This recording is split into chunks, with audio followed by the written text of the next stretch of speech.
எல்லாருக்கும் வணக்கம். Post production work போயிட்டுருக்கனால கொஞ்சம் நான் லேட்டாக வந்துட்டேன். அதுக்காக உங்கள் எல்லாத்தையும் நான் மன்னிப்பு கேட்டுக்கிறேன்.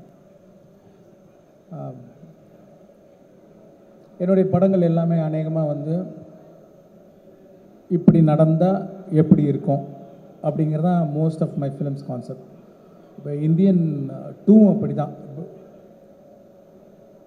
இப்போ கரண்ட்டில் இந்தியன் தாத்தா வந்தால் எப்படி இருக்கும் அப்படிங்கிற கற்பனை தான் வந்து இந்தியன் 2. இந்தியன் 1 வந்து தமிழ்நாட்டுக்குள்ளே நடக்கிற மாதிரி கதை இருந்தது. ஆனால் இந்தியன் 2 வந்து கொஞ்சம் தமிழ்நாடு தாண்டி மற்ற மாநிலங்களுக்கும் கதை விரியுது. ஸோ அதை நீங்கள் ட்ரைலர்லேயே பார்த்துருப்பீங்க. இந்த படத்தை பொறுத்த வரைக்கும் நிறைய கதாபாத்திரங்கள் இருக்குது இந்த படத்தில். மெயினாக ஒரு இந்தியன் தாத்தா, அது இல்லாமல் நிறைய குடும்பங்கள் இந்த கதையில் வந்து போகும். இந்தியாவில் உள்ள அத்தனை குடும்பங்களும் ஒரு எங்கேஜிங்காக பார்க்கக்கூடிய ஒரு படம். படம் முடியும் போது ஒவ்வொருத்தரையும் இந்த படம் கொஞ்சம் யோசிக்க வைக்கும் நான் நம்புகிறேன். இந்த படத்தை வந்து இவ்வளோ சிறப்பாக வர்றதுக்கு காரணம் வந்து முதல் காரணம் கமல் சார் தான். ஏன்னா பல தடவை சொன்ன மாதிரி வந்து பார்ட் 1ல் கூட நாங்கள் 40 நாள் தான் வந்து அவருக்கு அந்த மேக்கப் போட்டோம், அந்த ப்ராஸ்தட்டிக்ஸ் மேக்கப்பு. இந்த படத்தில் வந்து 70 நாள் போட்டிருக்காங்க. அது சாதாரண விஷயம் இல்லை. டெய்லி பொறுமையாக வந்து 3 ஹவர்ஸ் உட்காந்து மேக்கப் போடணும். அந்த மேக்கப்பில் சரியாக சாப்பிட முடியாது, ஸ்ட்ரா வச்சு தான், லிக்விடாக தான் சாப்பிட முடியும். ஷூட்டிங் முடிஞ்சும் நம்மெல்லாம் போயிடுவோம். ஆனால் காலையில் ஃபஸ்ட்டு எல்லோரும் வரத்துக்கு முன்னாடி கமல் சார் தான் வருவாங்க. ஷூட்டிங் முடிஞ்சு நம்ம எல்லோரும் போயிடுவோம். கடைசியாக அவர் தான் போவார். ஏன்னா ஷூட்டிங் முடிஞ்சாலும் அதை கலைக்கிறதுக்கு வந்து 1 மணி நேரம் ஆகும். ஃபஸ்ட்டு பார்ட் 1 ஷூட் பண்ணும்போது நாள் வந்து கமல் சார் அந்த மேக்கப்பில் வந்து நிற்கும்போது ஒரு பயங்கர ஒரு சிலிர்ப்பு ஒன்று உண்டாச்சு. இப்போ அதே சிலிர்ப்பு 28 வருஷம் கழித்து அவர் ஃபஸ்ட்டு மேக்கப் டெஸ்ட்டுக்காக போட்டுட்டு வந்தப்போ எனக்கு பயங்கரமாக அதே ஃபீலிங் வந்தது. இன்னொன்று, ஒவ்வொரு நாள் ஷூட்டிங் நடக்கும்போதும் வந்து கமல் சார்னே தோணாது. ஒரு இந்தியன் தாத்தா நம்ம பக்கத்துலேயே உலவிக்கிட்டு இருக்கிறாரு, இங்கே பக்கத்தில் இருக்கார் அப்படிங்கிற ஒரு ஃபீலிங் தான் வந்துட்டுருக்கோம். கமல் சார்ன்றதே வராது. அதை நான் ஃபீல் பண்ணேன். அதுவும் இல்லாமல் அவருடைய உழைப்பையும் அவருடைய டெடிக்கேஷனும் சொல்லிக்கிட்டே போகலாம். பார்ட் 1ல் பண்ணும்போது பார்த்திங்கன்னா அப்போ ப்ராஸ்தட்டிக்ஸ் வந்து அவ்வளோ அட்வான்ஸ்டு ஸ்டேஜில் கிடையாது. அதனால் ரொம்ப திக்காக இருக்கும்.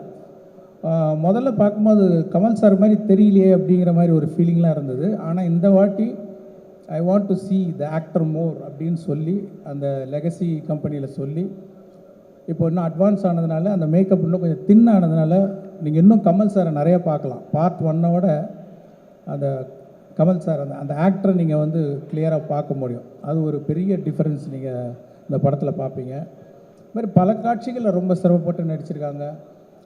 நான் ஏற்கனவே ஆடியோ ஃபங்க்ஷனில் சொன்ன மாதிரி ஒரு சீன் 4 நாள் ரோப்லேயே தொங்கி நடித்தாங்க. அதாவது ஒரு சீனில் வந்து ஒரு ஷாட் ரோப்பில் இருக்கும், 2 ஷாட் ரோப்பில் இருக்கும். ஆனால் காலையில் வந்து ஈவினிங் பேக்கப் ஆகிற வரைக்கும் ரோப்லேயே தான் தொங்கணும்.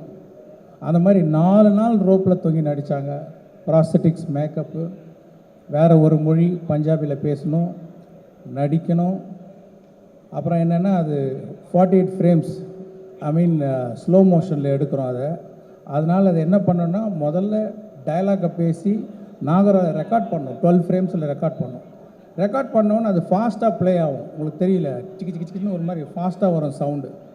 இப்போ அந்த சவுண்டை ப்ளே பண்ணி அந்த ரோப்பில் தொங்கி அந்த ப்ராஸ்தட்டிக்ஸ் மேக்கப்போட பஞ்சாபி பேசி அதுக்கு சிங்க் பண்ணி நடிக்கணும். அவ்வளோ வேகமாக போகிற அந்த சவுண்டுக்கு வந்து கேட்ச் பண்ணி நடிக்கிறதுல யாராலையும் முடியாது எனக்கு தெரிஞ்சு. வந்து அவ்வளோ சிறப்பாக பண்ணியிருக்காங்க. பத்தாவதுக்கு கையில் வேறு ஆக்டிவிட்டி, கை ஏதோ வரைஞ்சிக்கிட்டே இருக்கும். அந்த மாதிரி ஒரு சேலஞ்சிங், என்ன சேலஞ்சிங்காக கொடுத்தாலும் பண்ணுறாரு அவர். இதை விட கடினமாக என்ன பண்ண முடியும் அதுக்குன்னு ஃபோர்ஸ் பண்ணுறதில்ல. அந்த காட்சி அமைப்பு அப்படி இருக்கும்போது அவ்வளோ பெஸ்ட்டாக பண்ணி கொடுத்துருக்காங்க. இன்னொன்று, அவர் வர ஒவ்வொரு காட்சியுமே நான் வந்து ஒரு மோர் தென் டைரக்டர் ஒரு ஆடியன்ஸாக பார்க்கும்போது ஒரு பிரமிப்பு இருக்குது. அப்படியே பார்த்துக்கிட்டே இருக்கிற ஒரு பிரமிப்பு. இன்னும் கொஞ்சம் நேரம் அவர் பார்க்கணும், மறுபடியும் எப்போ வருவார் அப்படிங்கிற ஒரு ஃபீலிங் இருந்துக்கிட்டே இருக்குது. அவ்வளோ சிறப்பாக நடிச்சிருக்காங்க. இன்னும் சொல்லிக்கிட்டே போகலாம். அது மாதிரி இந்த படத்தை ரொம்ப சிறப்பாக்கி கொடுத்த கமல் சாருக்கு வந்து என்னோடய நன்றி தெரிவிச்சுக்கிறேன். அப்புறம் அனிருத் வந்து பாட்டெல்லாம் கேட்டிருப்பீங்க. நான் என்ன எதிர்பார்த்தனோ அதோட சிறப்பாகவே போட்டு கொடுத்துருக்கிறார் அனிருத். அந்த சாங்ஸ் எல்லாம் வந்து அவருக்கு என்னுடைய நன்றி. நான் ஏற்கனவே சொன்ன மாதிரி ஒரு டியூன் வந்து ஒரு ஓகே சார் எவ்வளோ பர்சன்ட் சார் அப்படிம்பாரு, ஒரு 80% ஓகே அப்படின்னா அதெல்லாம் ஒத்துக்கவே மாட்டேன். 100% நீங்கள் திருப்தி ஆகிற வரைக்கும் நான் டியூன் போட்டுக்கிட்டே இருப்பேன் அப்படின்னு சொல்லி ஒவ்வொரு பாட்டையும் அப்படி போட்டு கொடுத்துருக்காரு. தேங்க்யூ அனி. அப்புறம் இந்த இந்த இவ்வளோ பெரிய கனவை, இவ்வளோ பெரிய இமேஜினேஷனை வந்து என்ன தான் இமேஜின் பண்ணிகிட்டு இருந்தாலும் அதை இமேஜின் பண்ணிகிட்டே தான் இருக்கணும். அதை வந்து செயல் வடிவாக்கணுன்னா அதுக்கு சுபாஸ்கரன் மாதிரி ஒரு ப்ரொடியூசர் இருந்தால் தான் சரியாக வரும். அவருடைய சப்போர்ட்னால தான் வந்து நான் என்னெல்லாம் நினச்சனோ அதை வந்து படமாக்கி பார்க்க முடியுது. ஸோ அவருக்கு என்னோடய நன்றி தெரிவிச்சுக்கிறேன். இந்த படம் கம்ப்ளீட் ஆகிறதுக்கு உதவியாக இருந்த தமிழ்குமரன், செண்பகமூர்த்தி அவர்கள், அவங்களுக்கு என்னோடய நன்றி. ரவிவர்மன் வந்து அதான் சொல்லுவேன், நீங்கள் வந்து தாத்தா மட்டும்தான் வர்மம் போடுவாரா, நீங்களும் போடுங்க. என்ன வர்மம் பாரு, ஒளி வர்மம், அது ஒளினாலே ஒரு வர்மம் போடுங்க அப்படின்னு சொல்லுவேன். உடனே புரிஞ்சுக்கிட்டு ஏதோ ஒரு மேஜிக் ஒன்று பண்ணுறாரு. பண்ணி முடிச்சுட்டு வந்து நிற்பார், என்ன சார் அந்த ஒளிவர்மம் வந்துடுச்சா? இல்லைங்க இது ஒளிவர்மம் இல்லை, இது ரவிவர்மம் அப்படின்னு நான் சொல்லுவேன். அவ்வளோ சிறப்பாக வந்து ஒளிப்பதிவு செஞ்சுருக்காரு. அப்புறம் நடிகர்கள் வந்து சித்தார்த், பாபி சிம்மா, ஜெகன், அப்புறம் ரிஷி, அப்புறம் வினோத் சாகர், இன்னும் நிறைய பேர், சமுத்திரகனி, எஸ்ஜே சூர்யா, பிரியா பவானி சங்கர், மனோபாலா, வேறு நிறைய பேர். சில பேரை விட்டுட்டேன்னா கூட மன்னிச்சுங்க. ரகுல் பிரீத் சிங், விவேக் சார் மெயினாக வந்து எவ்வளோ சந்தோஷமாக இருக்குது அவரை பார்க்குறதுக்கு. வந்து எவ்வளோ வருஷம் ஆச்சு அவரை பார்த்து. ஆனால் இந்த படத்தில் பாருங்கள், ரொம்ப வித்தியாசமான ஒரு கதாபாத்திரம். அது வழக்கமாக சொல்கிறதா வித்தியாசமானன்ட்டு, உண்மையிலே ஒரு வித்தியாசமான கதாபாத்திரம். அவரோட டைமிங், அவரோட ரியாக்ஷன் எல்லாமே வேறு மாதிரி பண்ணியிருக்காரு. அவர் வரும்போது அவ்வளோ சந்தோஷமாக இருக்குது பார்க்குறதுக்கு. அந்த சந்தோஷம் கண்டிப்பாக வந்து அவருடைய ரசிகர்களுக்கு மட்டும் இல்லை, எல்லா ஆடியன்ஸுக்குமே வந்து ஒரு சந்தோஷமாக இருக்கும். இன்னும் வேறு யாராவது நடிகர்கள் பேரை சொல்ல விட்டதுன்னா மன்னிச்சிங்க. அதே மாதிரி டெக்னீஷியன்ஸ், அந்த குணால் ராஜன், ஃபஸ்ட் டைம் அவரோட ஒர்க் பண்ணுறேன். வந்து இழைக்கிறாரு சவுண்டு. அதாவது ஒரு சின்ன பார்த்தீங்கன்னா இந்த ட்ரைலரில் நிறைய ஷார்ட்ஸ், நிறைய டீட்டெயில்ஸ், அத்தனைக்கும் சத்தம் கேட்கணும். ஏன்னா இந்த பக்கம் மியூசிக் போயிட்டுருக்கு, இந்த பக்கம் டயலாக் போயிட்டுருக்கு, இந்த பக்கம் எஃபெக்ட்ஸ் போயிட்டுருக்கு. இதில் எதுவுமே மிஸ் ஆகாமல் எல்லா சவுண்டும் கேட்க வைக்கிற ஒரு நல்ல மேஜிக்கை பண்ணியிருக்காரு குணால். அவருக்கு என்னுடைய நன்றி. இந்த படத்துக்காக உழைச்ச அத்தனை பேருக்கும் என்னுடைய நன்றி நான் தெரிவிச்சுக்கிறேன். அதே மாதிரி பார்ட் 1 நீங்கள் வந்து சப்போர்ட் பண்ணி அதை வந்து ஒரு பெரிய வெற்றியாக்குனீங்க.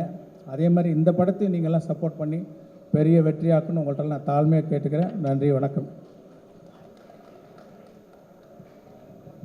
Thank you sir, thank you.